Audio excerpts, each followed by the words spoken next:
Ma'am सरकारी जगह अगर कोई अवैध निर्माण करे हुए हैं तो बुलडोजर चलेगा। एक बात बताइए, हमारे परदादाओं ने कोई घर बनाया, उस जमाने के कितने लोगों के पास कागज आपको मिलेंगे? कितने लोग कागज दिखाता? सड़कें चौड़ी हो गई, मास्टर प्लान्स चेंज हो गए, तो आपने कह दिया आप सड़क पे आ गए। जब इस तरीके के बयान आते हैं कि लड़के हैं, गलतियां हो जाती हैं। तो मुलायम सिंह जी बहुत आर्टिकुलेट नहीं थे, तो क्या बोल जाते थे उनको समझ नहीं आता था। हमारे को एक इंटरव्यू ने इंग्लिश के खिलाफ बोलना शुरू कर दिया।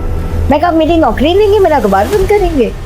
मुलायम सिंह जी को मैं एक ऐसा व्यक्तित्व समझता हूँ उत्तर प्रदेश की राजनीति का, भारतीय राजनीति का, जिन्हें प्रिडिक्ट कर पाना बहुत मुश्किल था। Very unpredictable. उनके सक्सेस का वही राज था। जब पहली बार अखिलेश यादव जी को प्रपोज किया गया है मुख्यमंत्री पद के लिए, उस समय पार्टी के और परिवार के क्या हालात थे? चलती मुलायम सिंह की थी और आज अखिलेश की चलती है। अरे अगर आपने मोहब्बत करी होती तो आप जानते। तो शायराना अंदाज था।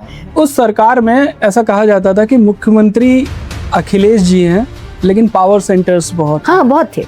उनके लिए इस पार्टी का सर्वाइवल बहुत जरूरी है। मुलायम सिंह यादव जी को पहले से पता था डिम्पल यादव के बारे में? उन्होंने ये अनाउंस किया था कि जहां से मैं ज्यादा सीटों वोट से जीतूंगा, मैं उस सीट को रिटेन करूंगा। अच्छा, उनको कुछ भी नहीं पता था अखिलेश जी को कि मैं चुनाव लड़ने जा रहा हूँ? ना, उनको फोन करा गया। ये तो प्लानिंग कर रहे थे अपना लंदन या सिडनी जाने की फॉर हनीमून था। बेटे के लिए प्यार तो होता ही है।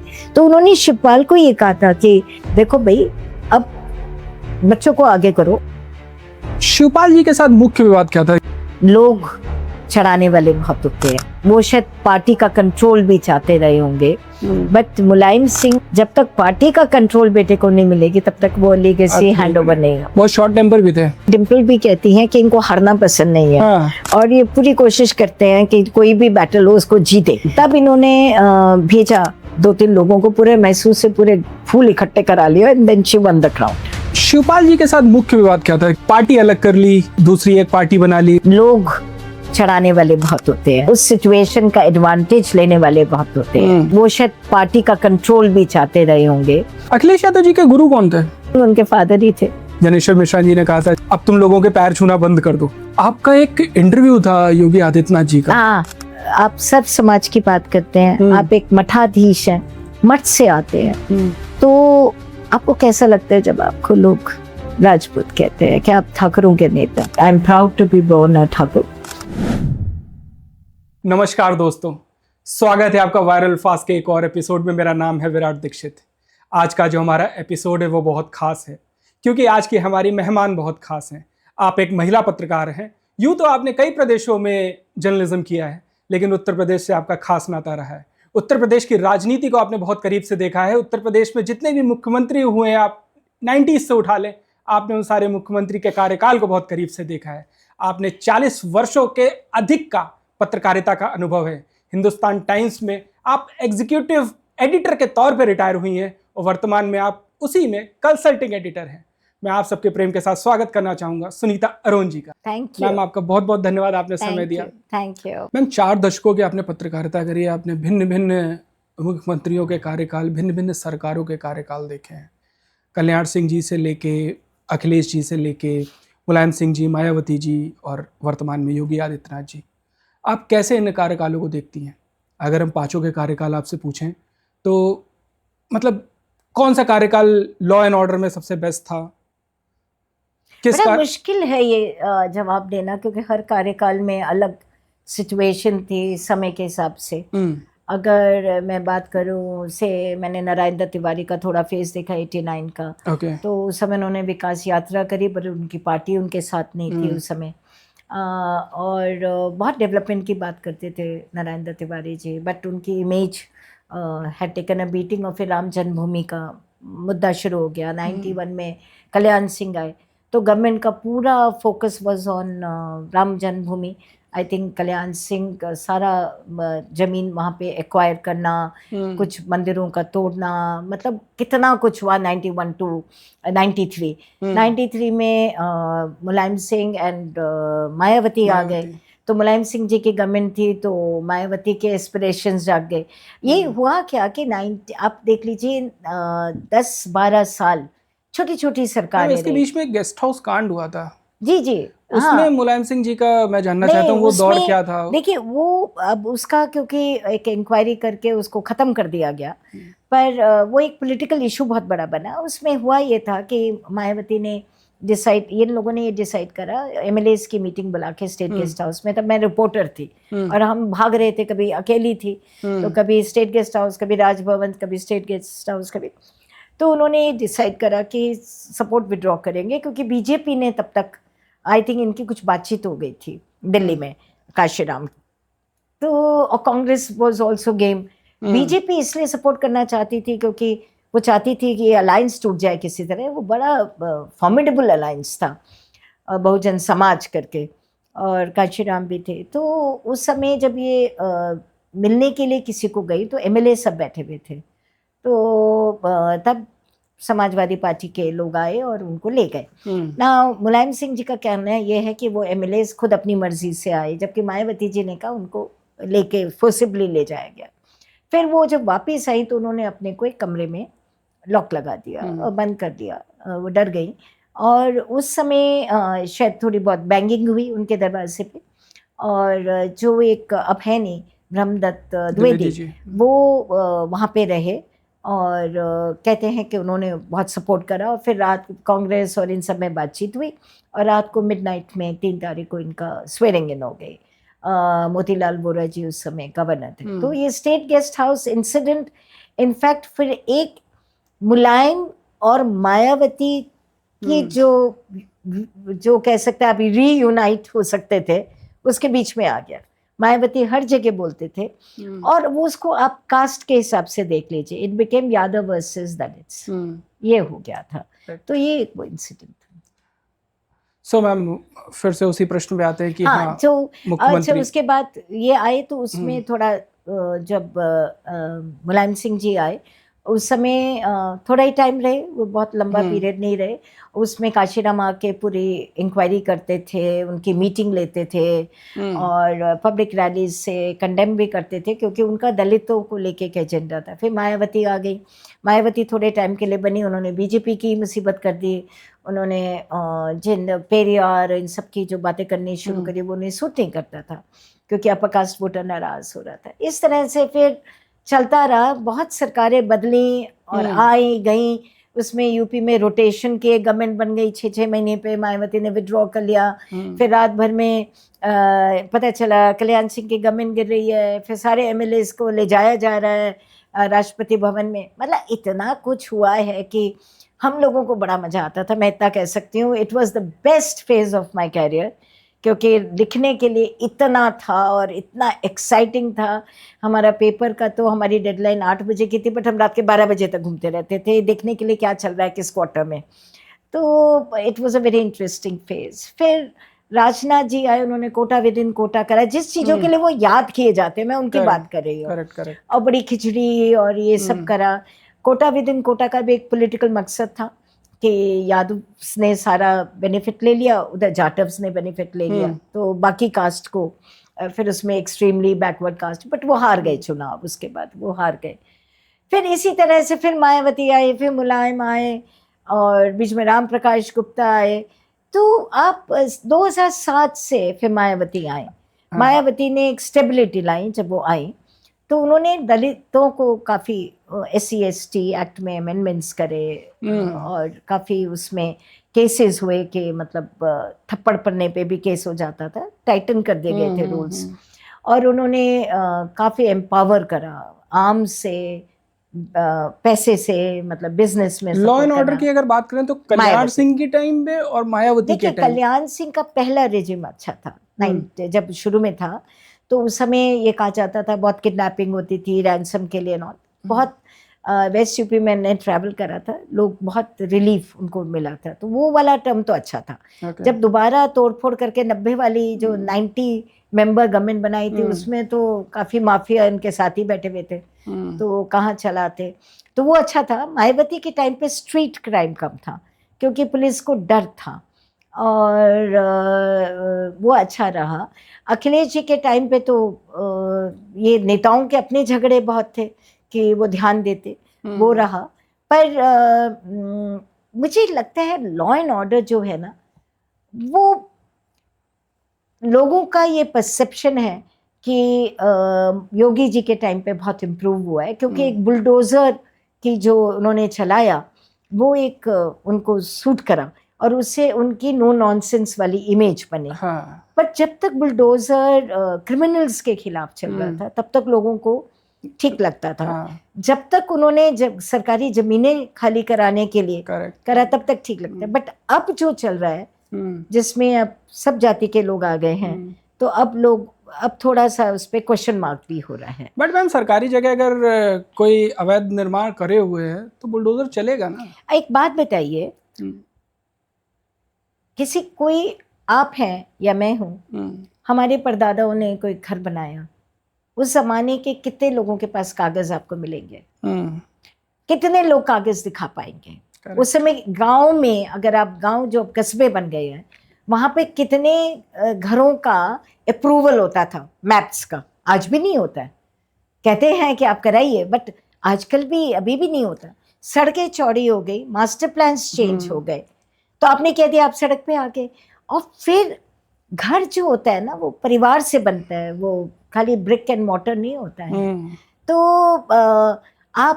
मैंने उस पर देखा, एक सोशल मीडिया प्लेटफॉर्म, एक आदमी कह रहा था कि हाँ हो सकता है हम सरकारी ज़मीन पे हैं, पर ये मकान मैंने नहीं बनाया, ये मेरे पिता ने भी नहीं बनाया, मेरे पिता के पिता ने बनाया, मैं आपको क्या बताऊं। और वो रो रो के बोल रहा था। तो देखिए, कहीं ना कहीं गवर्नमेंट जो है उसको थोड़ा कंपैशन रखना होता है। मेरा अपना मानना ये, अगर लोगों ने एक्चुअली में गलत कब्जे किए हैं, बिल्कुल खाली कराइए। पर जहाँ पे परिवार के परिवार 100 साल से रह रहे हैं, तो 4 बार ही सोचिए। तो मतलब आप कह रहे हो कि उनका स्थानांतरण भी आप करा सकते हो किसी दूसरी जगह पे? नहीं, और वो जमीन लेके आप कर क्या रहे हैं, किस लिए ले रहे हैं?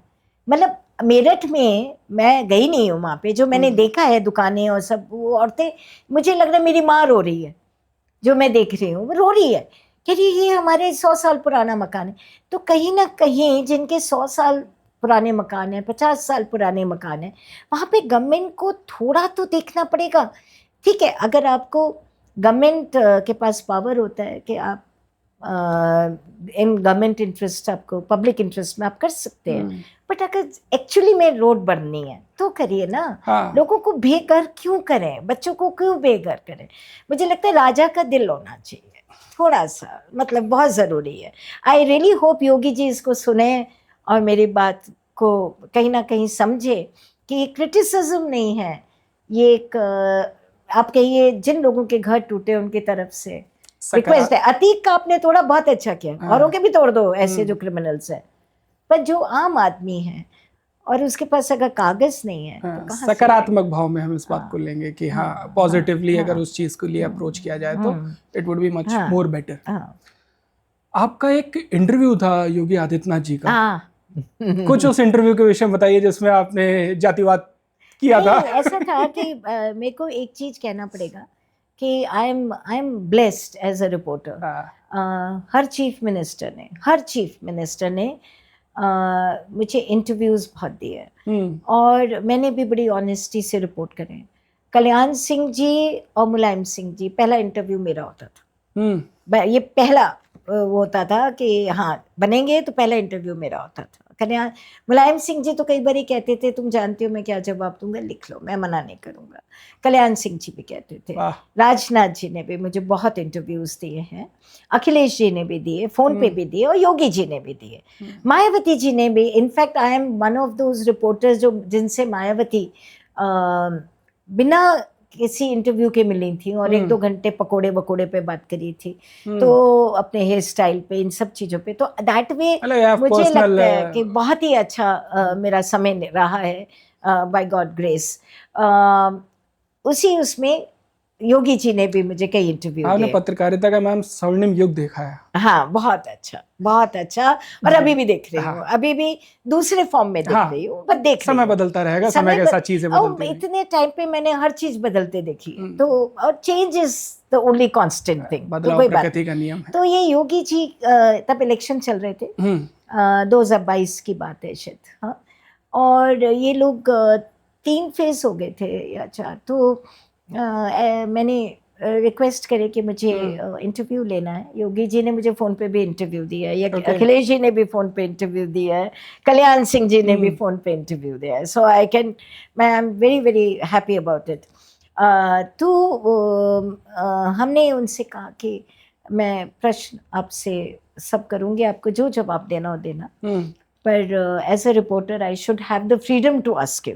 और तब मैंने बहुत पोलाइटली उनसे कहा कि आप सब समाज की बात करते हैं, आप एक मठाधीश हैं, मठ से आते हैं, तो आपको कैसा लगता है जब आपको लोग राजपूत कहते हैं कि आप ठाकुरों के नेता हैं? तो उन्होंने उसका बहुत अच्छा जवाब दिया कि हम क्या कहते हैं, I am proud to be born a Thakur.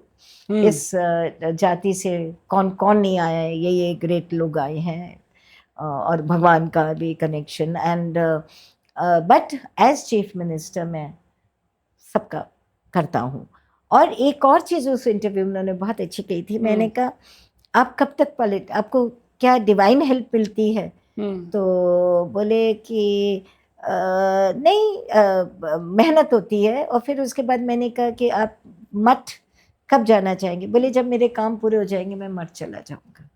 तो ये भी उन्होंने बोला था, बट क्योंकि ये जाति वाला उस समय इलेक्शन टाइम था तो ये बहुत वायरल हुआ और अभी तक उसको प्ले करा जाता है। ये क्लिप जो चलती है कि आप ठाकुरों के नेता हैं। हाँ, तो ये अभी भी चलती है। लेकिन उस समय मैम ठाकुरों के नेता तो और भी थे ना, मतलब आप अगर नाम लेंगी तो जो पावर, देखिए ठाकुर, देखिए जाति जो होती है ना, जो पावर में होता है उसके साथ होता है ना। तो अब योगी जी हैं, पहले राजनाथ जी भी हैं, राजनाथ जी को भी नहीं अच्छा लगता था। हमने तो एक बारी ठाकुर वाला वर्ड तो उस समय राजपूत वाला एक बार ही लिखा था शायद, पर चाणक्य कहा था तो उन्होंने कहा नहीं, तो मुझे चाणक्य क्यों बोल रहे हो, ये कोई शब्द अच्छा नहीं है। तो ये बट जब अखिलेश थे तो यादव वाली बात आती थी, मुलायम सिंह जी के लिए तो जाति आती है हर नेता के साथ। जातियों को आप अलग अब नहीं आप कर देखिए सकते। कल्याण सिंह जी को लोध मतलब he was a backward leader, the tallest backward leader of the state at that time, उस समय, और उनको लोध तक बना दिया। 3% वोट है लोधों का। अच्छा, मायावती जी इसमें कैसा रोल प्ले करने वाली है 2027 में? क्योंकि देखिए of course Mayawati, BSP is also in a game. हाँ मायावती, मैं कई बार ही कहती हूँ कि मायावती को आप राइट ऑफ एकदम मत करिए। वो पावर में नहीं आ रही है तो वो कम से कम इतना, ठीक है उनके पास आज की तारीख में कोई एमपी नहीं है, एमएलए डेथ हो गई, हाँ। तो बट उनके पास 9% वोट है, वो मिला था उन्हें, मतलब मरती हालत में भी उतना % वोट है उनके पास, और 9% बहुत होता है। वो जाते जाते अब मायावती को देखिए, शी इज नॉट एवर्स, ना उन्हें बीजेपी से कोई परहेज है ना उनको इनसे परहेज है, जो मुख्यमंत्री बना दे वो उनके साथ हैं।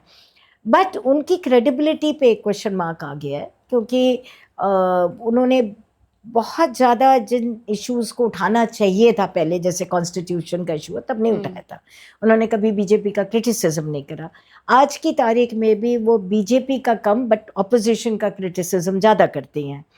तो कई बार ये लगता है, अब उन्होंने आकाश को एक्टिव करा है क्योंकि यूथ सडनली, अब कब तक रखेंगे आकाश को एक्टिव, ये भी देखने की बात है। हाँ, अगर ये मायावती खुद सड़क पे आ जाए तो ये 9 को 14-15 तक ले जा सकती है, पर इन्हें खुद आना पड़ेगा। वैसे आकाश में भी काफ़ी फायर है, मुझे लगता है कि अगर उनको फ्रीडम दे दिया जाए तो वो भाषा बोल रहे हैं जो उनकी कॉन्स्टिट्यूएंसी सुनना चाहती है, पर थोड़ा डर के। चंद्रशेखर को भी हम कहीं ना कहीं देखिए चंद्रशेखर के पास बहुत लड़के हैं, चंद्रशेखर जीते भी हैं और वो भी काफ़ी फायर ब्रांड है, बट उनके पास वो नेटवर्क नहीं है, कार्डर नहीं है जो वोट दिलाते हैं। जैसे कांग्रेस है, कांग्रेस अभी इतनी अच्छी रैली हुई, क्या ये रैलीज कन्वर्ट होंगी वोट्स में? उसके लिए आपको क्या चाहिए? तो वही इनका भी है कि इनके पास भीड़ आ जाती है, लड़के आ जाते हैं, बट अगर वो डैमेज करेंगे तो किसको करेंगे? मायावती को। जाटा वोट तो उन्हीं का लेके जाएंगे ना, वो दलित वोट तो बेसिकली मायावती का वो है ना, इसलिए वो तो अलग बात है। अब क्या अलायंस बनते हैं अभी चुनाव के पास? नहीं, alliance by and large clear है, आपका बीजेपी का क्लियर ही है। देखिए बीजेपी का आप देखिए, इतनी बड़ी माइटी पार्टी नेशनल लेवल पे, उसको जहां जरूरत पड़ती है वो छोटी छोटी पार्टियों से भी अलायंस कर लेती है। ओम प्रकाश राजभर, संजय निषाद क्या है, क्या है, और बीजेपी की वजह से कुछ सीटें भी ले आते हैं। अनुप्रिया पटेल का एक बेस है, उनके पिताजी ने बनाया। भाई इन दोनों का क्या है, कास्ट है ना, उसमें भी अब रिफ्ट हो रहा है, बट बीजेपी करती है।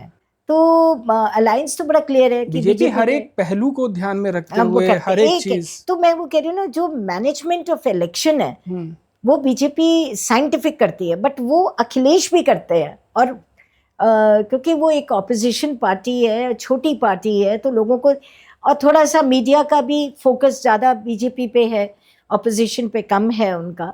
तो इस समय अखिलेश भी कर रहे हैं, और तभी तो 2024 का वो रिजल्ट दे पाए। But it's a very tough, उनकी जो बैटल है ना, और एक तरफ बीजेपी ने सारे चुनाव जीते हैं एक के बाद एक के बाद, और यूपी वो जीतना ही चाहेंगे किसी ना किसी तरह से। दिल्ली का रास्ता है UP. It's a very tough battle, but उनका कांग्रेस से तो अलायंस हो गई, और वो दोनों के इंटरेस्ट में है इस समय। दोनों के इंटरेस्ट में है कि वो लोग रहे। मुस्लिम वोट का ध्रुवीकरण नहीं होगा अगर दोनों लोगों का मुस्लिम, दलित, जो दलित आता है, दलित आएगा, ब्राह्मण आएगा, वो कांग्रेस का पुराना वोटर है ना, तो वो पसंद करेगा। थोड़ा लोअर कास्ट भी आ सकता है उसमें, जब आप विनिंग होते हैं, दिखते हैं कि यू आर विनिंग।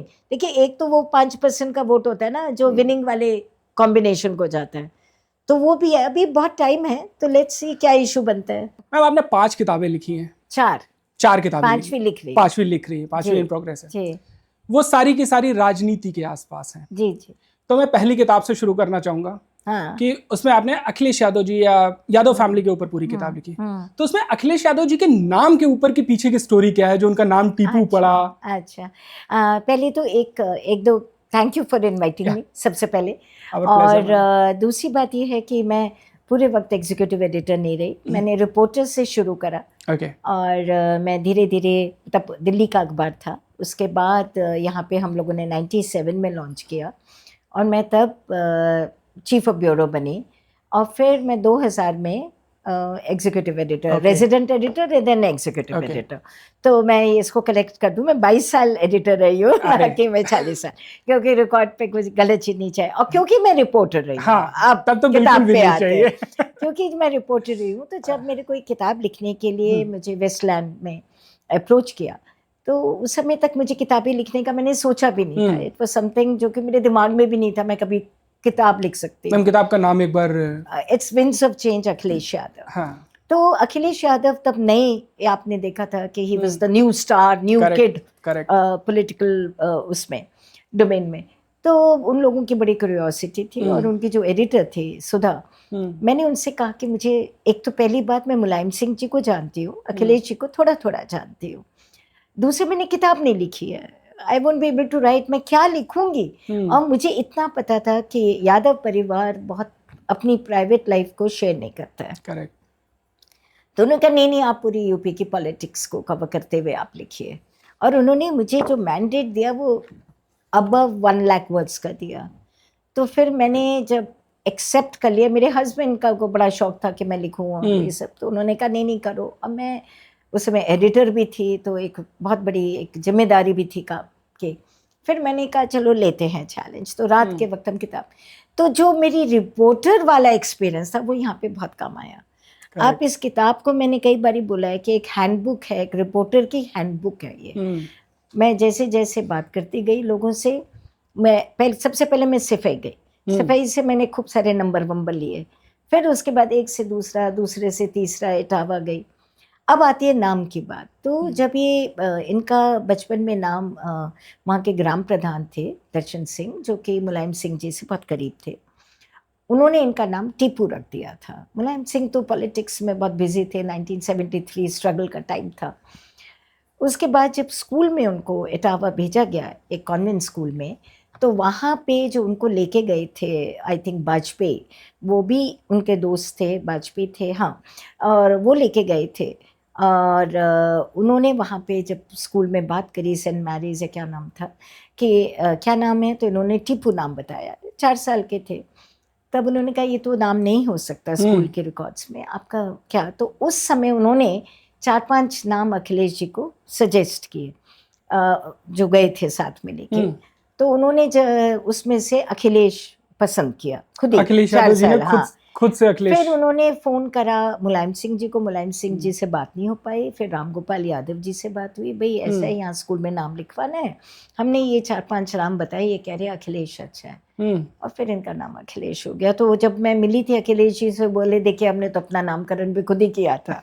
तो ये बात ये टीपू नाम कहाँ से आया, मतलब इसकी? वो दर्शन सिंह का ये मानना था, टीपू बात उन्होंने एक टीपू सुल्तान, हाँ। तो उनका उसको देख के उनका दिमाग चला कि इनको टीपू बोले। वैसे भी इनके घर में ना निकनेम्स इसी तरह के हैं सारे, ये बड़ा परिवार है और इनके निकनेम्स ऐसे ही हैं, और अधिकतर ए के नाम से भी हैं जो एक्चुअल ऑफिशियल नेम्स है। शुरुआती शिक्षा अखिलेश जी की कहाँ से हुई? शुरुआती मैंने बताया इटावा। हाँ। उसके बाद थोड़े टाइम के लिए वो घर पे पढ़े थे, 3 से 3rd, from class 3rd to 5th, क्योंकि उस समय थोड़ा सा ऐसा माहौल था कि सेफ्टी की वजह से। और एक वही मुलायम सिंह जी के दोस्त थे जो कि प्रोफेसर थे इंग्लिश के कॉलेज में, वाजपेयी जी, वहाँ पे हुई। फिर उसके बाद जब स्कूल में डालने की बात हुई तो इनको पहले सिंधिया स्कूल ले जाया गया ग्वालियर। वहाँ पे मुलायम सिंह जी साथ में गए।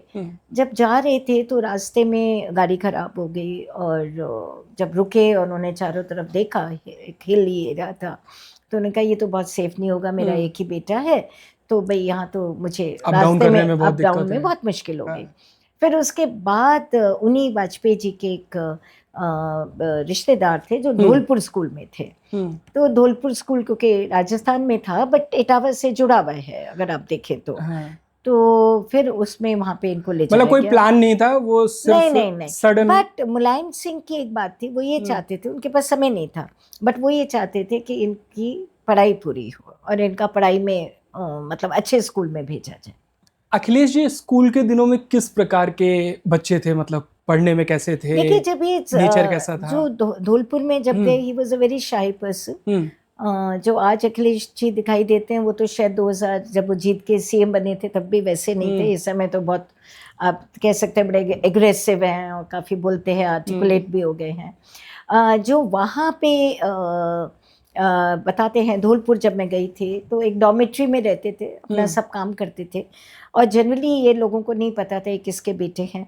ये उन्होंने छुपाया खुद से भी हुआ नहीं था बताया, क्योंकि एडमिशन के टाइम पे ऐसा हुआ था कि उस समय एंटी डिक्वाइटी कैंपेन चल रहा था वीपी सिंह साहब का, और मुलायम सिंह ने एक कैंपेन छोड़ा हुआ था फेक एनकाउंटर्स का, कि ये जितने एनकाउंटर्स हो रहे हैं ये फेक है। तो एडमिशन के टाइम पे भी थोड़ी प्रॉब्लम हुई थी, उन्हें लगा इनका बेटे को यहाँ लेना ठीक नहीं रहेगा, और बाद में कोटे से कराया गया था। तो he was a very disciplined person और फियरलेस थे, बहुत कम बोलते थे। अब स्पोर्ट्स का बहुत शौक था, खेलने का और म्यूजिक का बहुत शौक था। बहुत शॉर्ट टेम्पर भी थे।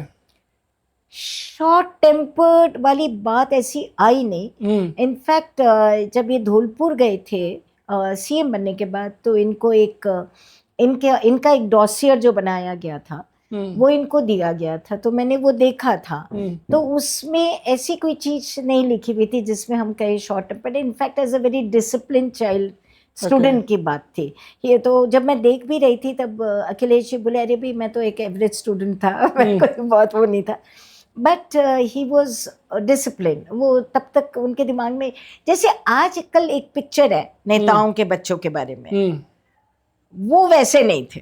वो नेता मतलब, वाली बात नहीं, उस समय ऐसा एज अ नॉर्मल चाइल्ड वहां जाके बताना भी नहीं है कि मैं किसका बच्चे होते हैं वैसे बेटा हूँ, कुछ भी नहीं बताना, कुछ नहीं। ओके मतलब मैंने आपकी किताब जब गो थ्रू करी तो उसमें एक चैप्टर आता है लव स्टोरी, अच्छा, जो अखिलेश जी और डिम्पल जी का, तो कुछ उस विषय में बताइए कि वो अब उसके बाद आपने क्योंकि उनके बारे में पूछा, तो वो जब ये इंजीनियरिंग करने गए थे मैसूर, ये हिंदू कॉलेज पढ़ना चाहते थे, बट इनको मैसूर गए क्योंकि हिंदू कॉलेज में भी तब इनका एंटी इंग्लिश मूवमेंट चल रहा था। मुलायम सिंह, देखिए मुलायम सिंह जी की पॉलिटिक्स का इनके ऊपर कहीं ना कहीं इनडायरेक्ट असर होता रहा, हाँ। तो वहाँ पे तो फिर वहाँ चले गए, वहाँ पे तो वैसे ही थोड़ा नाराजगी थी इनके anti English, but Mulayam Singh ने उसको थोड़ा सा ठीक कर दिया था, करेक्ट कर दिया था कि हम रीजनल लैंग्वेजेस का प्रमोशन करते। वहाँ पे भी यही कहा गया था कि रैगिंग नहीं करते थे। He had his set of friends, घूमने का बहुत शौक था, पूरा मैसूर घूमते थे,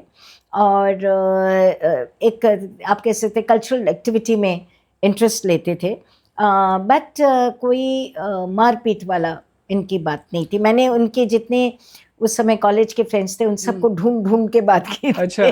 तो इसलिए मुझे, और मैंने उस कैफ़े में भी बात करी थी जहाँ के जाके बैठा करते थे, और वो अलीगढ़ के थे। तो वो बोले कि हमें लगा कि ये मुलायम सिंह से यादव है, ये मुलायम सिंह से इसकी चेहरा मिलता है, फेस मिलता है, रिजेंबल करते हैं। तो ये कहीं उनका बेटा तो नहीं, because he was from Aligarh. तो खैर जब वो राम जन्मभूमि में फायरिंग वगैरह हुई, अच्छा वहाँ मैसूर में पहले कुछ छपता तो था नहीं यूपी के बारे में, पर जब राम जन्मभूमि का मूवमेंट हुआ छपा, और उसके बाद जब काफ़ी बात होने लगी, फिर मुलायम सिंह एक बारी गए थे, तब लोगों को पता चला ये उनके बेटे हैं। रहा लव स्टोरी के बाद तो वो। मैम इसमें जो किताब ये आपने लिखी, आपको इसमें मतलब सबसे ज्यादा दिक्कतें कहाँ पे आई? क्योंकि सारा आपको टेलीफोन नंबर ढूंढना, लोगों से इंफॉर्मेशन लेना। वो चीफ मिनिस्टर बन गए थे और लोग इंफॉर्मेशन नहीं देते हैं, बड़ा मुश्किल होता है लोगों से इंफॉर्मेशन लेना। पर अब मैं एक बारी वहाँ गई, स्कूल भी गई, मैं धौलपुर भी गई, मैं इटावा भी गई, और मुलायम सिंह जी की जिस गांव में शादी हुई थी वहाँ पे भी गई, और उनके परिवार के सब लोगों से मिली। तो वहाँ से मुझे इंफॉर्मेशन मिली। तो ये मैंने आपको बोला ना कि एक रिपोर्टर हूँ, आज भी अपने को रिपोर्टर मानती हूँ, और रिपोर्टर तो सब जगह से इंफॉर्मेशन ले आते हैं। एक इंसिडेंट है, मैंने किताब में पढ़ा है कि बहुत सारे फूल उन्होंने पूरे। अच्छा, वो एक कंपटीशन था। वो एक, इनके बारे में डिम्पल भी कहती हैं कि इनको हारना पसंद नहीं है। और ये पूरी कोशिश करते हैं कि कोई भी बैटल हो उसको जीते, तो बाय हुक और बाय क्रुक। हाँ, तो वो एक कंपटीशन था जिसमें जो जिस गर्ल को मैक्सिमम फ्लावर्स मिलेंगे, रोजेस, वो जीतेगी, उसको क्राउन मिलेगा, रोज गर्ल का या कुछ था। तो इन लोगों ने जिसको, इनके जो ग्रुप था उसने जिनके ऊपर फ्लावर्स देने शुरू करे, तो इनके फ्लावर्स खत्म हो गए और कंपटीशन चल रहा था। तब इन्होंने भेजा 2-3 लोगों को, पूरे मैसूर से पूरे फूल इकट्ठे करा लिया, and then she won the crown. तो वो पूरे मैसूर का फूल, हाँ, तो वो ला के इन्होंने फिर दिलवाए और शी वन द क्राउन। तो एक कंपटीशन था, इट वाज नथिंग लाइक वो। जी, अब आते हैं हम उस पे लव स्टोरी चैप्टर पे कि अखिलेश जी और डिम्पल जी की। देखिए डिम्पल यहाँ पे इनसे किसी एक फ्रेंड के घर पे मिली थी पहली बारी, और उसके बाद इन लोगों की जान पहचान हुई। वो आर्मी बैकग्राउंड, उनके फादर आर्मी में थे, एक पॉलिटिशियन के बेटे थे, और पॉलिटिशियंस की जैसी इमेज होती है तो आप सोच सकते हैं। But they kept on meeting, मतलब कभी किसी क्लब में मिलना, MB क्लब मिलना, सूर्या क्लब मिलना, और एक फ्रेंडशिप डेवलप हुई, जो कि आज की तारीख में भी डिम्पल कहती है कि हम फ्रेंड्स ज़्यादा हैं। हम हस्बैंड वाइफ तो हैं, बट हमारी फ्रेंडशिप बहुत है, हम फ्रेंड्स हैं। उसके बाद ये चले गए क्लब्स के बाहर, दोस्त पहरा देते रहते थे। हाँ, वो तो दोस्त नेचुरली जब ये लोग मिल रहे हैं तो फ्रेंड्स तो मदद करते हैं। जी, जी, जी। और मेरा जहाँ तक ख्याल है तंग भी करते होंगे, बहुत कुछ होता होगा उस समय, यंग एज की बात है। और आई थिंक दोनों ने ये तो डिसाइड कर लिया था कि अपने रिलेशन को आगे बढ़ाना है, क्योंकि जब ये बाहर चले गए सिडनी पढ़ने के लिए, तब वो वहाँ से भी लेटर्स से इन लोगों ने अपना करा, और जब वापस आए तो इन्होंने घर में कहा कि हम शादी करेंगे। तो ये एक, तो ये शादी वाला जो बोला गया, लोग कहते हैं कि शादी में मुलायम, देखिए मुलायम सिंह की जो पब्लिक इमेज है ना, वो जो पर्सन है और उसकी जो एक पॉलिटिशियन की इमेज होती है वो अलग है। जो एक एज अ पर्सन है तो लोग कहते हैं he was a doting father, but उनके पास टाइम नहीं था। दूसरा, उनको कोई कास्ट से परहेज नहीं था कि वो ठाकुर है और पहाड़ की है। बट उस समय उत्तराखंड में उनका बड़ा ऑपोजिशन था, क्योंकि जब सेपरेट स्टेट बन रहा था तो एक रामपुर तिराहा पे फायरिंग हुई थी। और दूसरा, रिजर्वेशन को लेके जब मंडल चल रहा था तो पहाड़ के लोगों को ये इतराज था कि हमारे इधर आप ब्लैंकेट उसको नहीं कर सकते इम्प्लीमेंट, क्योंकि यहाँ पे अपर कास्ट ज़्यादा है, उससे इम्पैक्ट हो रहे हैं। तो इसलिए उनका एक रिजर्वेशन था कि लोग कैसे इसको एक्सेप्ट करेंगे। बट फिर बाद में कपिल देव सिंह, धस्माना, कई लोगों ने उनको कहा कि भाई जब वो चाहता ही है कि he wants to marry Dimple, तुम्हें हाँ कर देना चाहिए। और आई थिंक उनमें से किसी पहाड़ के नेता ने कहा कि देवभूमि की लड़कियां बहुत अच्छी होती हैं, और ये तुम्हारे लिए एक लकी, ये क्या कहते हैं वो, she'll be very very good for your family।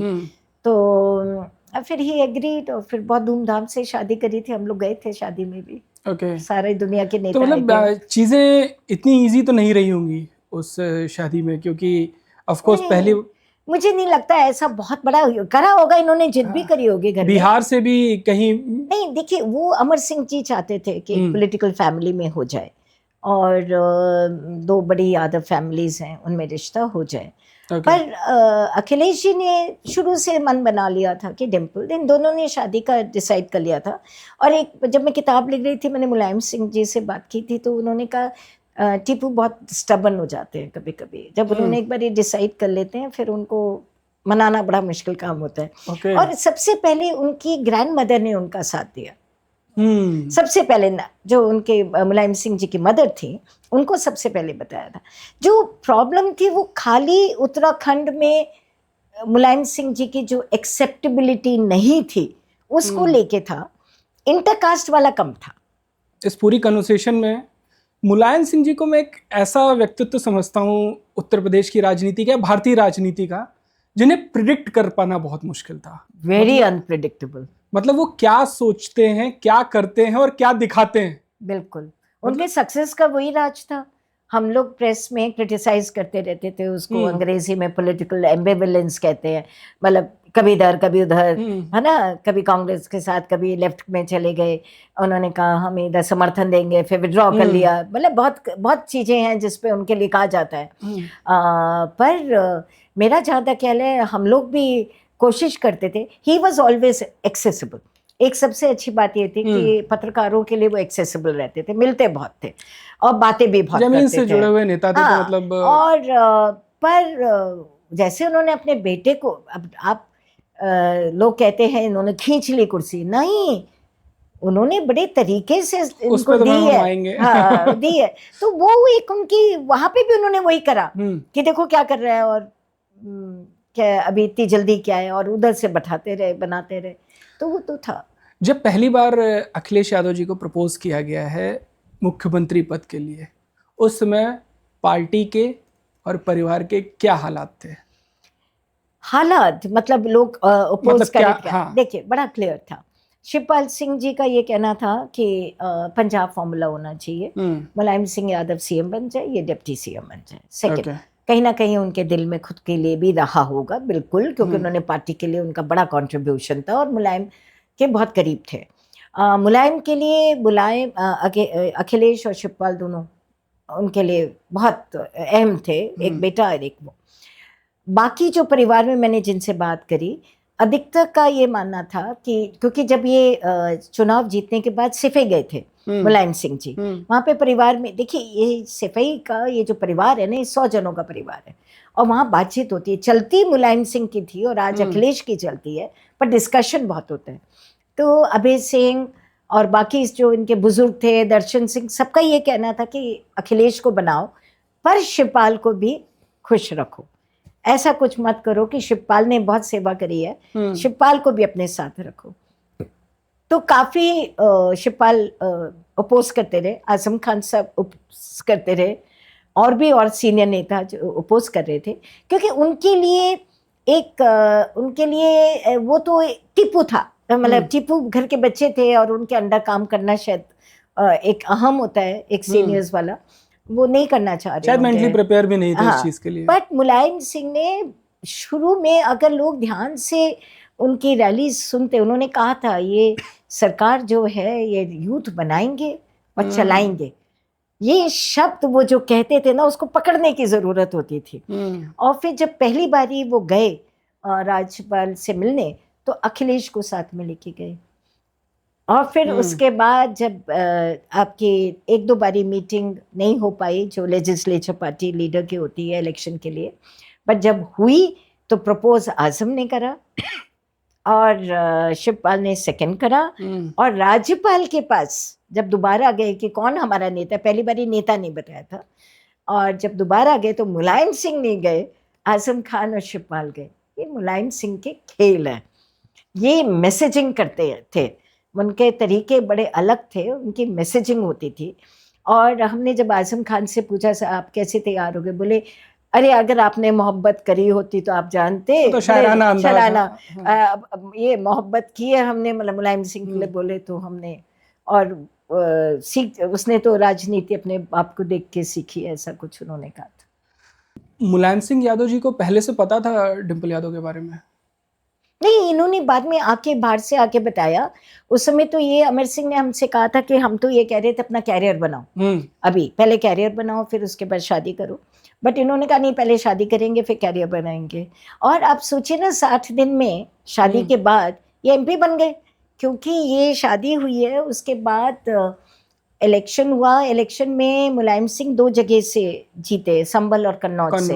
हाँ। और क्योंकि उन्होंने ये अनाउंस किया था कि जहाँ से मैं ज़्यादा सीटों वोट से जीतूंगा मैं उस सीट को रिटेन करूंगा, तो उन्होंने संभल को रिटेन करा, कन्नौज को उन्होंने डिसाइड करा। वहाँ पे कन्नौज में बड़े क्लेमेंट्स थे, बट वहाँ पे लोगों ने, एंड ये मतलब कहा जाता है कि बट ये लोहिया के वो तो थे, and he was not very keen कि इनको पॉलिटिक्स में लाएं, क्योंकि पूरे स्कूल टाइम में इनके प्रोफेसर्स का बड़ा सरप्राइज, उनके लिए एक बहुत बड़ा सरप्राइज था कि ये पॉलिटिक्स में गए, क्योंकि उन्होंने उस तरह का कोई स्ट्रीक नहीं दिखाया था स्कूल में या कॉलेज में कि कभी भी पॉलिटिशियन बनना चाहते। He wanted to be a sportsman.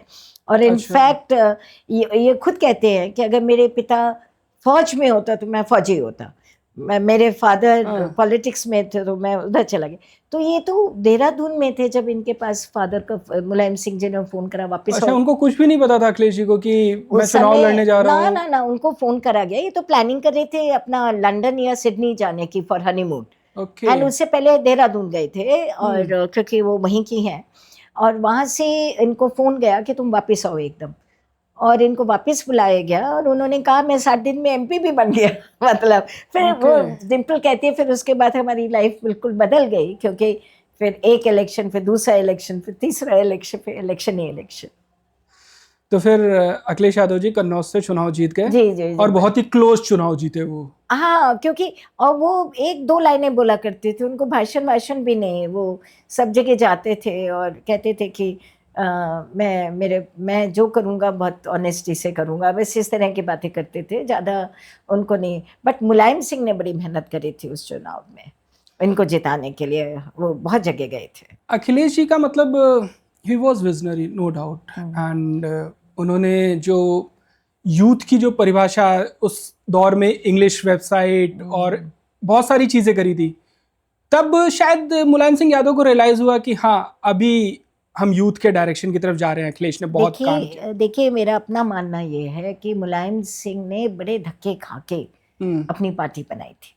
As a socialist वो पता नहीं कितनी पार्टीज में गए, कभी क्रांतिकारी मोर्चा बनाया, लोक दल में गए, वहाँ पे भी बट गया, फिर उस मतलब कितने जनता दल, जनता दल, वीपी सिंह ने तंग किया, फिर उसके बाद कई हुए, मतलब उनका लगातार कुछ ना कुछ, फिर उन्होंने पार्टी बनाई। मेरा अपना जो असेसमेंट जितना मैंने उनको देखा था, उनके लिए इस पार्टी का सर्वाइवल बहुत ज़रूरी था। ही वाज, देखिए पॉलिटिक्स के मामले में वो आगे तक देखते थे, ऐसा नहीं था कि अब वो चाहते थे उनकी पार्टी रहे, और उनकी पार्टी का आगे चलना, उनको लगा कि अब ज़माना, जो एज है जो आ रही है वो अखिलेश की है, और एक बेटे के लिए प्यार तो होता ही है। तो उन्होंने शिवपाल को ये कहा था कि देखो भाई, अब बच्चों को आगे करो, ये हमारी जो नई जनरेशन है इनको आगे करो, और हम दोनों लोग पीछे से गाइड करें। ये उन्होंने शिवपाल जी को बुला के समझाया था। तो उनको लगा जो फ्यूचर है वो अखिलेश है। और फिर उसके बाद जब सेकंड एक्सपेंशन करा था कैबिनेट का, शुरू में तो सारे उन्हीं के आए थे, बाद में इन्होंने यंगस्टर्स को करा, और फिर धीरे धीरे फिर उन्होंने अखिलेश को एक तरह से सेटल करना शुरू करा ऑन द चेयर। उस सरकार में ऐसा कहा जाता था कि मुख्यमंत्री अखिलेश जी हैं, लेकिन पावर सेंटर्स बहुत हाँ, बहुत थे कि मतलब वो चाहते थे कि अखिलेश जी बने रहें, बट पावर सेंटर्स। देखिए एक तो सबसे बड़े मुलायम सिंह जी थे। आई थिंक इनिशियल पीरियड में उन्होंने टीपू टीपू बोलना शुरू करा, और जब उनको ये रियलाइजेशन हुआ कि अरे मैंने चीफ मिनिस्टर तो बनाया है, पर अब लोग इनको एक्सेप्ट करें एज चीफ मिनिस्टर, तो उन्होंने टीपू से अखिलेश पे आ गए। और फिर उन्होंने लोगों को कहना शुरू करा कि ठीक है, ये कागज़ हमें दे जाओ और अखिलेश जी से भी बात कर लो। मतलब ये उन्होंने एक मैसेज देना शुरू करा जिससे कि बाकी लोग भी करें। नहीं तो आजम खान सर का अपना चलता था, शिवपाल का अपना चलता था, इन सब के अपने अपने ईगोज थे। और मुलायम सिंह जी का अपना था। मुलायम सिंह जी ने जबकि कहा था कि आई एम प्राउड कि मेरा बेटा, मैं अब सीएम का फादर हूँ। हाँ, बट आफ्टर ऑल इतने साल वो के बाद वो पावर में आए थे, तो कहीं ना कहीं इच्छा तो हो सकती है। तो सेंटर्स तो बहुत सारे थे, और अखिलेश जी ने उस समय बड़ा आप कहिए कि उस समय लोगों ने बड़ी बातचीत करी इस बारे में, बहुत क्रिटिसिज्म हुआ, पर उन्होंने फिर इवेंचुअली ये सोच लिया कि हमारे को ये अपने 10, 15, 20 प्रोजेक्ट्स जो है मैं वो करूँगा, उसकी तरफ ध्यान दूंगा उसमें। और फिर उसमें अमर सिंह भी थे, अमर सिंह जैसे लोग भी थे। वो तो बाद में राम गोपाल यादव ने उनके खिलाफ स्टेटमेंट दिया और फिर वो बाहर हुए।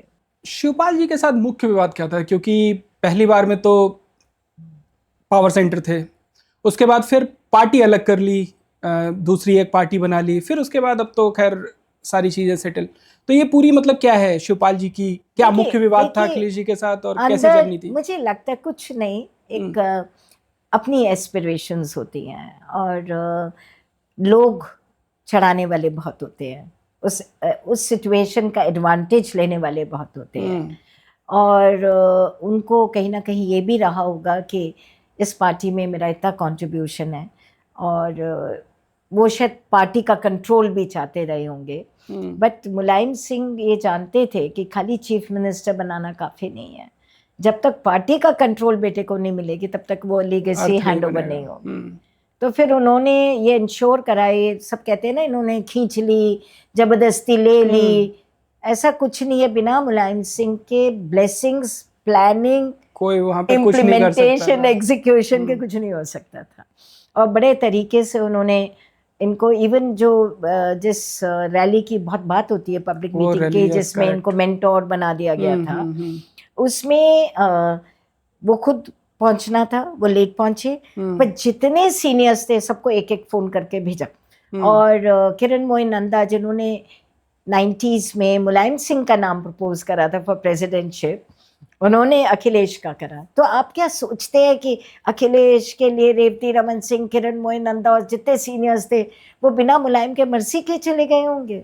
नहीं, उन्होंने कहा, मैंने तो पूछा भी था रेवती रमन सिंह से, तो वो बोले अरे क्या कर रहे हो, जाओ टिप्पू के पास जाओ, वहां जाओ। अच्छा, वहां पे मीटिंग हुई, सब बैठ गए और मुलायम सिंह जी पहुंचे ही नहीं? वो बाद में पहुंचे जब सब कुछ हो गया था, और फिर उन्होंने कहा ये देखिए क्या कर दिया, और ये है वो है। फिर मसला गया इलेक्शन कमीशन में, और वहाँ पे जब कंटेस्ट हो रहा था तो मुलायम सिंह शिवपाल वगैरह के ग्रुप के साथ गए, और सारे सिग्नेचर्स और सब का डॉक्यूमेंट्स जो है वो अखिलेश जी के तैयार हुए। हाँ, सारे सिग्नेचर्स वो क्या बिना मुलायम की मर्जी के हुए होंगे? सब सिग्नेचर्स हुए, सब हुए।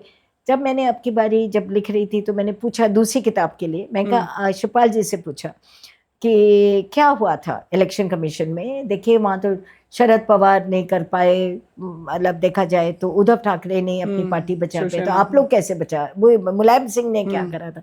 बोले अब देखिए हम एक परिवार है, और अब वो है नहीं नेताजी, अब मैं कोई बात नहीं बोलूँगा। तो मैं कहा तब भी, बोले जो एफिडेविट हमें सबमिट करना था वही नहीं करा, और आके उन्होंने कहा हम सब एक हैं और ये सब। तो मुलायम सिंह जी के अपने वो बहुत क्या कहा जाए, उस तरह के पॉलिटिशियंस अब बहुत कम है। अखिलेश यादव जी के गुरु कौन थे? जनेश्वर मिश्रा जी के लिए कहा जाता है, बट आई थिंक उनके फादर ही थे। फादर वैसे वो जनेश्वर मिश्रा जी को अपना गुरु कहते थे। मतलब जनेश्वर मिश्रा जी, और काफ़ी किताबें पढ़ते हैं, ये लोगों को पता नहीं है, बहुत आदत है उनको रीडिंग का, उन्होंने लोहिया पूरा छाटा हुआ होगा, बहुत किताबें पढ़ते हैं। नहीं, जब मैं आपकी किताब पढ़ रहा था तो उसमें था कि जनेश्वर मिश्रा जी ने कहा था जब तुम्हें लोग, अब तुम लोगों के पैर छूना बंद कर दो। हाँ हाँ, क्योंकि ऐसा है ना कि उसका लोग मतलब नहीं समझ पा रहे थे। पैर छूने का मतलब सबॉर्डिनेशन नहीं था ना, रिस्पेक्ट था, और लोग समझने लगे ये सबॉर्डिनेशन है, तो वहाँ पे प्रॉब्लम आ गई थी। और देखिए मुलायम सिंह क्या करते थे, जब अखिलेश जी बन गए तो नारायण दत्त तिवारी के पास भेजते थे कि बजट के बारे में बात करके आओ, उनसे सीख के आओ। वो ये नहीं सोचते थे कि ये तो कांग्रेस के नेता हैं, जहाँ उन्हें लगता था कि ये सीख सकते हैं कुछ, वहाँ भेजते थे। वो कहते थे बात करो, और जितने सीनियर्स थे उनसे बात कराते थे। तो अब वो देखिए हमारे रूरल और हमारे समाज में, वाई रूरल, सोसाइटी में मेन के लिए एक, जब आप पैट्रियार्क है तो आप अपने बच्चों को ना, जैसे इटावा में तो कहते हैं थप्पड़ ना मारो, जब तक दूल्हे को पिता थप्पड़ ना मारे तब तक वो अपना वो नहीं कर पाता है कि हाँ आई एम द बॉस। आपने मुलायम सिंह यादव फैमिली को बहुत करीब से देखा है। जब इस तरीके के बयान आते हैं कि लड़के हैं, गलतियां हो जाती हैं, तब मैम आपका क्या स्टैंड होता था उस टाइम पे कि मतलब इस बयान अच्छा नहीं लगता था, बिल्कुल नहीं अच्छा लगता था। और मुझे हमेशा लगा as a lady, as a महिला, हाँ, आप उस परिवार के बहुत क्लोज थी, हाँ, तो मैं जानना चाहूंगा कि मतलब हाँ, किस तरीके का। पहले तो मैं किसी भी परिवार के क्लोज नहीं हूँ प्रोफेशनली, हाँ, है ना, तो मैं इस बात को बड़ा क्लियर करती हूँ। As a reporter, but as a reporter मैं सबसे बहुत क्लोज रही हूँ। आई थिंक कल्याण सिंह जी से भी मैं बहुत क्लोज रही हूँ, राजनाथ जी से आज भी हूँ। डेफिनेटली बुरा लगता है, बट मुझे कई बार ये लगता है कि मुलायम सिंह जी बहुत आर्टिकुलेट नहीं थे। वो क्या कहना चाहते थे और क्या बोल जाते थे उनको समझ नहीं आता था। हमारे को एक इंटरव्यू ने इंग्लिश के खिलाफ बोलना शुरू कर दिया। मैं कहा मेरी नौकरी लेंगे, मेरा अखबार बंद करेंगे। नहीं नहीं नहीं नहीं, मैं रीजनल पार्टीज। तो मुलायम सिंह जी के इन्हीं स्टेटमेंट्स की वजह से वो इतने कंट्रोवर्शियल नेता बने। नहीं तो वो बहुत ही, मतलब अगर आप देखें तो हेल्पफुल नेता थे, लोगों की बड़ी मदद करते थे, गांव गांव के लोगों की मदद करते थे। आपका कोई पर्सनल इंसिडेंट है कि मतलब? नहीं, कई बार ही हम मिले, और कभी एक ही दो ऐसे इंसिडेंट है जिसमें हम फंस गए थे कहीं पे। If you want to share. नहीं नहीं, मैं कर चुकी हूँ उसको, अब बार बार उसी बात को बार बार करना। बट मुलायम सिंह जी का ये था कि मतलब जो रिस्पेक्ट, देखिए यादव परिवार में एक चीज है, बहुत रिस्पेक्टफुल है। आप जाइए, महिला होने के नाते नहीं, मुझे बाकी भी लोगों ने बताया कि बाहर तक छोड़ने आएंगे और खड़े रहेंगे। मुलायम सिंह भी आते थे, और एक बारी तो उन्होंने कहा क्या कागजी गाड़ी लेके चलती हूँ, मेरे पास एस्टीम थी, ड्राइवर को कहा कि ये एक्सीडेंट हो जाते हैं इसके, हाँ ये बहुत हल्की गाड़ी। अरे तो भैया हमारे पास जो है वही तो चलाएंगे। फिर कुछ सालों के बाद जब हमने दूसरी गाड़ी ली, बोले ये थोड़ी ठीक लगती है। कैसे पता चला? वो बाहर तक आते थे छोड़ने के लिए, खड़े रहते थे जब तक गाड़ी नहीं आती थी। वही चीज अखिलेश जी और डिम्पल में है। आप उनके घर एज चीफ मिनिस्टर जब वो थे, हम जाते थे, वो पूरा चल के पोर्टिको तक आते थे, वहाँ खड़े रहते थे। आप जब गाड़ी में बैठेंगे उसके बाद वो जाए, तो बड़े रिस्पेक्टफुल है। तो एक हम मुलायम सिंह जी को जानते थे जो बहुत रिस्पेक्टफुल, केयरिंग थे, और एक वो इस तरह के स्टेटमेंट बोल देते थे, तो विच वॉज वेरी अनफॉर्चुनेट। और उसको फिर बाद में एक्सप्लेन नहीं करते थे। देखिए अगर आपने कोई चीज बोली है तो उसको एक्सप्लेन करो ना। कॉन्टेक्स्ट कभी-कभी हाँ, कभी कॉन्टेक्स्ट चेंज हो जाता है, कभी कभी स्टेटमेंट। एक तो आधी बात बोलते थे, मतलब मुलायम सिंह जी को रिपोर्ट करना आसान नहीं था। शुरू में तो ठीक था, बाद में तो वो आधा आधा आधा बोलते थे, तो कई बारी प्रॉब्लम हो जाती। बट ये तो लोगों ने सुना है, तो आप ये नहीं कह सकते। बट क्या कॉन्टेक्स्ट था, क्यों बोला था, उसको उन्होंने कभी क्लैरिफाई नहीं करा। आपने मैम 90s का वो दौर, क्राइम का दौर भी जाना गया है, पूर्वांचल से लेके बहुत बड़े बड़े बाहुबली हुए, बहुत क्राइम हुआ, तो क्या आपने उन चीज़ों को क्लोजली देखा? और अगर आपने मतलब आपका कोई पर्सनल एक्सपीरियंस रहा हो किसी, बहुत से नहीं, बहुत क्लोजली देखा।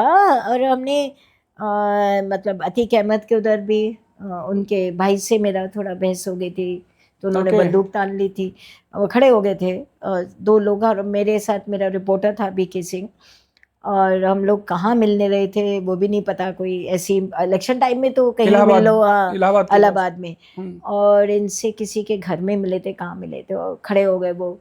कुछ मैंने अतीक को बोला, तो फिर अतीक ने बैठाया कि बहुत सम्मानित है, मुश्किल हो जाएगा, ये कह के उन्होंने बैठा दिया। मतलब ऐसा आपने कोई प्रश्न पूछ दिया? हाँ, प्रश्न कोई पूछा था, मुझे याद भी नहीं है। फिर उसके बाद तो कई बारी आपका, मैं जैसे मुझे बहुत था कि मैं इंटरव्यू करूं कुछ डकैत्स का, तो मेरे लिए वो फिक्स हो रहा था एक किसी डकैत के साथ। तो मैं गई, तो चित्रकूट में हम एक दुकान में हमें ले जाया गया, और हमें ये बताया गया था जब एक ही नंबर की काली गाड़ियाँ दिखे तो समझ लो वहाँ पे उनके भाई हैं। तो जब हम गए एक दुकान के अंदर से दूसरे, दूसरे से तीसरे, तीसरे से चौथे में, अंदर ही अंदर, तो जब उससे पूरी बात हो गई, फिर उसके बाद हमने कहा कि हमें उनसे मिलना है। हम समझे उनके भाई से मिल रहे हैं, बाहर आ गए। तो जो आदमी लेके गया था वो बोला कि आपको क्या पता आप किससे मिली है? तो आप Okay. Are you sure? तो उन्होंने कहा ठीक है, आपको जंगल में मिलना है तो करा देते हैं हम कल सुबह, पर कोई साथ में नहीं जाएगा आपके। तब तक मैं एडिटर हो गई थी और मैंने बस इतना बता दिया था कि मैं जा रही हूँ। और फिर तो चारों तरफ से जो प्रेशर आया कि नहीं जाना है, as a lady also. But ये मुझे बताया गया था वो डकैत कैरेक्टर का बहुत अच्छा है तो मैं कर रही थी। और आप देखिए, जब हम लोग रिपोर्टिंग करते हैं ना, उस समय हम सोचते ही नहीं उस तरह से। 90s में पूरे वक्त हम मिडनाइट चला करते थे, 2 बजे रात को वापस आ रहे हैं, 4 बजे रात को आ रहे हैं, डर भी नहीं लगता था। हमने एक बारी रघुराज को कह दिया एक बूथ कैप्चरर से मिला दो, रात के 12 बजे 1 बजे का, कि बोले बूथ कैप्चरर से? मैं कह रही मिला दो भाई, किसी से मिला दो। और बोला अच्छा ठीक है आप जाइए। अब उस आई विश उस समय सोशल मीडिया था, तो हम लोग, मैं और मेरे साथ मेरी एक हिंदुस्तान की कुलीग थी रचना, के क्या कर रही है रात के 1 बजे? मैं चलो चलो मिलते हैं, कैसे होते हैं। तो मुझे हमें बताया गया इतने किलोमीटर जाके फला पेड़ के नीचे मिलेगा। तो हम लोग चले गए, तो वहाँ थोड़ी देर में देखा एक आदमी डार्क सा पेड़ के बाहर आ रहा है, पेड़ के पीछे से पूरा बंद या रिवॉल्वर, उससे बात करी। उसके बाद जब हम वापिस जाने लगे तो कुछ कांग्रेस के लोग मिल गए। रात के 1-2 बजे की बात है, ये कुंडा की। तो कुंडा उन्हीं के इलाके की। तो रचना बोली अब तो घर चलिए ना, अब होटल चलिए। आप कहाँ रात के 1-2 बजे आप क्या कर रही हैं वो बूथ कैप्चर? तो मैं कहा सुन, हम सबसे ज्यादा सुरक्षित यही हैं। रघुराज की पूरी आंखें हमारे ऊपर है और वो इंश्योर करेगा कि हमारे साथ कुछ ना हो।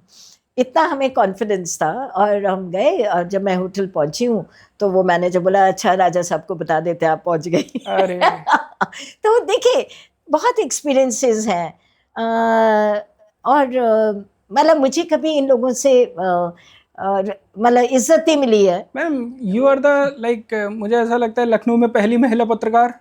नहीं, मेरे से पहले मेहरू रही हैं, बट थोड़े टाइम के लिए रही हैं। सीमा मुस्तफा, तो मतलब you are the longest serving, जिसने इस शहर को ना छोड़ा ना शहर ने मुझे छोड़ा। अखबार से मुझे बहुत मोहब्बत है, अपने अखबार से। और मैं जो कुछ हूँ मैं HT को ओ करती हूँ। मैम इतना आपको कॉल्स वॉल्स भी आते होंगे मैम थ्रेटन के लिए? अरे आते थे, क्या फर्क पड़ता है। एक बार आ गए थे, मैं नाम क्या लूँ अब, आए वो ऑफिस में, अमन मनी त्रिपाठी आए थे और ऑफिस में आए।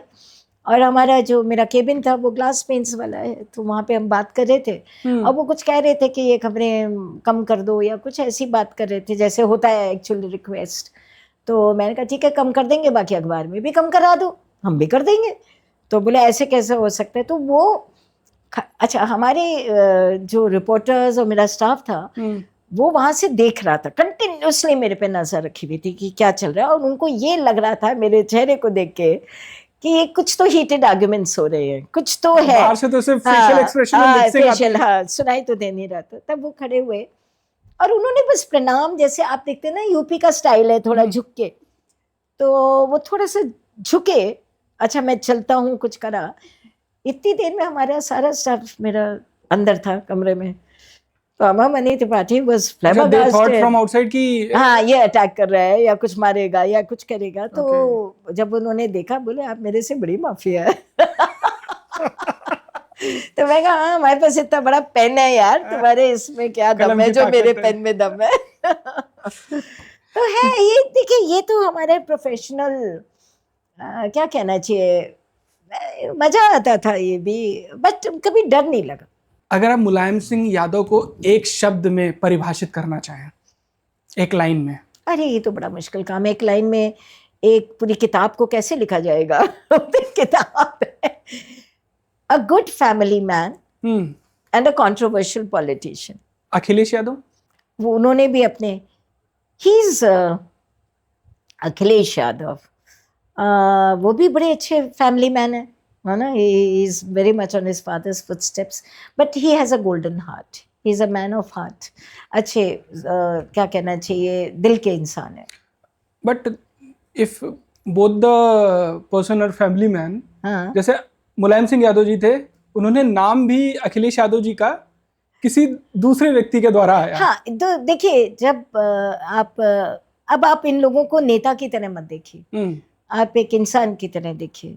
जो चीज मिलती नहीं है ना, आप उसको बहुत देते हैं। अखिलेश को जो नहीं मिला, उनकी मदर बीमार रहती थी। जी जी जी। और उनके नाना नानी ही उनका ख्याल करते थे। तो और शिवपाल और अंकल्स करते थे। उन्होंने अपने बच्चों को चीफ मिनिस्टर बनने के बाद भी पूरा समय दिया। तो कई बारी लाइफ में जो चीज आप सबसे ज्यादा वो ये नहीं कहेंगे, ये मैं कह रही हूँ कि जो चीज आपको नहीं मिलती आप उसको इंश्योर करते हैं कि आप वो गलती ना करें। शिवपाल यादव ठेठ पॉलिटिशियन, कम बोलते हैं पर जब बोलते हैं कुछ गड़बड़ बोल देते हैं, बट बहुत एस्ट्यूट पॉलिटिशियन। रामगोपाल यादव, राम गोपाल यादव को क्या बताए, वो भी प्रोफेसर साहब कुछ ना कुछ गड़बड़ी कर देते हैं बोल के, but he was I think जो अखिलेश बने चीफ मिनिस्टर उसमें राम गोपाल यादव का बड़ा कंट्रीब्यूशन है। He played Mulayam's games. जैसे मैं कहती हूँ ना, मैंने अपनी किताब में लिखा है मुलायम एक डायरेक्टर थे, उन्होंने एक स्क्रिप्ट बनाई थी और रोल सबको बांट दिए थे। राम गोपाल का रोल था कि तुम्हें इनको बिठाने में मदद करनी है। शिवपाल उन्हें पता था नाराज होंगे, उनको उन्हें मैनेज करना है, तो सबके अलग अलग रोल्स थे। वो है योगी आदित्यनाथ, मठाधीश, पहले खाली मटके थे अब राजनीति के। अगर आप इस यादव फैमिली में अगर आप इसको समराइज करना चाहो कि हाँ यहाँ पे आप कह सको कि वर्तमान राजनीति में भी शिवपाल यादव, रामगोपाल यादव, अखिलेश यादव हर कोई एक्टिव है, अगर आप इस पे पूरा देखते हो पीछे से मुलायम सिंह यादव सब कुछ, तो इस यादव फैमिली का उत्तर प्रदेश पे क्या प्रभाव रहा है? उत्तर प्रदेश की अरे जब से मुलायम सिंह आए हैं पॉलिटिक्स में, आई थिंक 67 में पहली बार एमएलए बने, उसके बाद वो अगर सेंट्रल फिगर शुरू में ना रहे, क्योंकि चरण सिंह भी थे उस समय और लोग भी थे, बट जब वो एक बारी पोजीशन में आ गए उसके बाद he has remained a central figure. Politics जो है उनके आसपास है। और अगर आप परिवार की बात कर रहे हैं तो watch out Dimple Yadav, watch out Dimple Yadav. लोग उनको अंडर एस्टिमेट कर रहे हैं, अब तो लोगों ने थोड़ा देख लिया, but watch out Dimple Yadav. 2027 अभी है, कुछ महीनों बाद 2027 का चुनाव होगा। वर्तमान स्थिति आप कैसे देख रही हैं? It's a very tough battle, बहुत टफ है, क्योंकि देखिए अभी योगी आदित्यनाथ का अभी भी ही इज पॉपुलर, है ना। लोग कह रहे हैं कि उनका ग्राफ कम हो रहा है, ये हो रहा है, मुझे नहीं लगता। अभी भी उनका एक वोट बैंक है। और यूपी में थोड़ा वो कभी कभी क्रिटिसिज्म हो जाता है, बाहर तो है ही। फिर उनके पास बीजेपी जैसी पार्टी है, माइटी पार्टी, जो आरएसएस वो ऑलरेडी एक्टिव हो गई, यूथ के बीच में जाना शुरू कर दिया आपने, फंड्स हैं, इतना बड़ा कार्डर है। उसकी तरफ आप देखिए अखिलेश यादव, समाजवादी पार्टी, वो उनको वो पावर में भी है। पावर में रह के इलेक्शन लड़ना और ऑपोजिशन में रह के इलेक्शन लड़ने में बहुत फर्क होता है। उनके पास उस तरह के फंड्स भी नहीं है, बट उनके पास एक कमिटेड कार्डर है, उनके पास अपनी स्ट्रैटेजीज है। आखिरी चुनाव अगर हम देखें 2024 का, तो पटनी एक तो मैं तरीके वही से कह दी रही है। उनकी अपनी स्ट्रैटेजीज हैं और वो अब बहुत एस्ट्यूट लाइक मुलायम हो गए हैं। अब वो अखिलेश जो लोग उस समय देखते थे 2012-17 में, अब आज की तारीख में लोगों ने खुद देखा है पार्लियामेंट में जिस तरह से बोलते हैं। Now he has become, but it's a very very tough battle for him. अगर 24 की तरह रहा तो इतना मुश्किल नहीं होना चाहिए, पर ये विधानसभा का चुनाव है। और अभी तो देखिए ना, गवर्नमेंट ने 50,000 रुपये अनाउंस कर दिए फॉर महिलाओं। तो वो देखिए, एक तरफ अखिलेश जी ने 40,000 अनाउंस करे हैं, बट उधर 20,000 वो दे देंगे चुनाव से पहले। बट अब की बारी इलेक्शन कौन डिसाइड करने जा रहा है, यूथ की वुमेन या दोनों? अब की बारी बहुत चीजें हैं। अब थोड़ा जो रिलीजन है उसका अब की बारी असर तो रहेगा, क्योंकि योगी जी का जो है, देखिए रिलीजन नहीं, एंटी मुस्लिम फीलिंग्स जो है वो तो है, तो एक तरफ तो वो रहेगा, एक तरफ जाति रहेगी, एक तरफ विमेन आएगा, एक तरफ यूथ आएगा, बहुत सारे देशों में अब की बारी बहुत कुछ होगा। बट ये बड़ा फियर्स और क्लोज कंटेस्ट होगा। ये ऐसा नहीं लग रहा कि बिहार की तरह हो जाएगा वन साइडेड। ये जो MY फैक्टर था मुलायम सिंह यादव जी का, और अभी एक PDA की बात सुनते हैं। PDA में अभी कुछ दिन पहले पीडी पंडित हो गया है, उससे पहले ए फॉर अल्पसंख्यक था, ए फॉर अगड़ा था, ए फॉर मतलब बहुत सारी इसकी डेफिनेशंस पीडीए की निकल रही हैं। अभी जब अयोध्या में पवन पांडे जी को टिकट दिया, तो मैं थोड़ा सा समझना चाह रहा हूँ ये पीडीए की राजनीति क्या है अखिलेश यादव जी की। और इस बार क्योंकि ब्राह्मण वोट का बहुत ज़्यादा चर्चा हो रहा है, क्योंकि ब्राह्मण्स में कहीं ना कहीं कुछ एक नाराज़गी की बातें पता नहीं राजनीतिक हैं या मीडिया के द्वारा प्लांट करी गई, आई डोंट नो। मैं आपसे पूछना चाहता हूँ। PDA is straight from Lohia's book, वो सबको बात करते थे। अब आप मुलायम सिंह पे आइए। मुलायम सिंह ने थ्रू आउट उनके साथ जो नेता थे, अगर आप ध्यान दीजिए तो उसमें हर जाति के नेता थे। बेनी प्रसाद वर्मा थे, जनेश्वर मिश्रा थे, उनके साथ राम सरन दास थे, आप रेवती रमन सिंह थे, क्या नाम था बनारस वाले, वो थे। तो उनके साथ एक पूरा गैलेक्सी ऑफ कास्ट लीडर्स था उनके साथ। तो वो पीडीए इन एक कह लीजिए प्रैक्टिकल फॉर्म में था। और उस समय उनको वोट जब वो आए हैं, उन्होंने कोशिश करी एमवाई के आगे, उन्होंने कोशिश करी पॉकेट्स में मेरे को ब्राह्मण मिल जाए, मुझे थोड़ा कुर्मी मिल जाए, मुझे थोड़ा पासी मिल जाए, तो वो एक कास्ट कॉम्बिनेशन बिठाते थे। अब आज की राजनीति बदल गई है, उस समय खाली जाती थी, अब धर्म भी है, अब दो तरह की है, और एक दूसरा एंटी मुस्लिम माइनॉरिटी फीलिंग्स भी है। तो अब आज की राजनीति में हिंदुत्व का जो एक आप कह सकते हैं काउंटर है, वो पीडीए हो सकता है, क्योंकि कुछ जातियां अभी भी पीड़ित हैं। उसमें आपका बैकवर्ड, जो कई बारी बातें आती हैं, जो लोअर बैकवर्ड है, स्पेशली दलित्स, वो लोग अभी भी अपने को कहीं ना कहीं पे मार्जिनलाइज्ड फील करते हैं। अब जैसे वो बात कर रहे हैं कि हमारी इतनी सीटें खाली पड़ी हुई हैं, और एक एक्टिव अम्बेडकर के लोग घूमते रहते हैं। तो अखिलेश ने ये फॉर्मूला इस्तेमाल करा 2024 में, जब उन्होंने एमवाई को ब्रॉडन कर दिया। पहले जाट को उन्होंने साथ लिया, वो छोड़ के चले गए, नहीं तो जाट आ जाता। तो उन्होंने उसको ब्रॉडन करा। अभी उन्होंने गुर्जर नेता वेस्ट में काफ़ी एक्टिव करे हैं उन्होंने। मुझे लगता है कि ये पीडीए ही फॉर्मूला है जो उनको आगे बढ़ा सकता है। अगर वो खाली एमवाई तक रहेंगे तो नहीं होगा, क्योंकि एमवाई एक एसेट भी है, एक लाइबिलिटी भी है, क्योंकि मुस्लिम यादव दोनों थोड़ा मिलिटेंट कास्ट हैं। तो लोगों को लगता है कि जब वो आते हैं तो वो लोग काफ़ी हावी हो जाते हैं, बट आज की तारीख में राजपूत है हावी, हर गवर्नमेंट में कोई ना कोई कास्ट जाति होती है। तो पीडीए एक हिंदुत्व का एक कह लीजिए काउंटर है, और इसके बेसिस पे अब आपने कहा पीडीए का बार बार वो डेफिनेशन, तो शुरू में तो उन्होंने वही पिछड़ा, दलित, अल्पसंख्यक, आधी आबादी बाद में उन्होंने कर दिया था। अब क्योंकि ये बात आ रही है, अब इलेक्शन का टाइम है ना, आप किसी भी जाति को बिल्कुल अलग नहीं कर सकते। आप ये नहीं कह सकते हैं कि हमें इनका वोट चाहिए नहीं, है ना। तो उन्होंने पंडितों को, क्योंकि उनकी पार्टी में बहुत पंडित है, तो जनेश्वर मिश्रा जी के प्रोग्राम में उन्होंने उस बात को उठाया कि पी से पिछड़ा, पीडी, पंडित, अल्पसंख्यक, वो मेरा जहाँ तक कह लें महिलाएं भी उनके फोकस में हैं। और उसमें इनके पास जो पार्लियामेंट में आपने देखा एक्टिव जिस तरह से हुए हैं वो लोग, आई थिंक ये लोग फोकस करेंगे यूथ एंड महिला पे, इन दोनों पे इनका और फोकस रहेगा। अब वो किस हद तक विमेन वोट बैंक को पीडीए से डिवाइड कर पाएंगे वो देखने की बात है।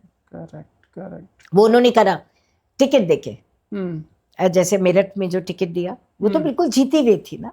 देखिए, और फिर दूसरा they have to fight a system.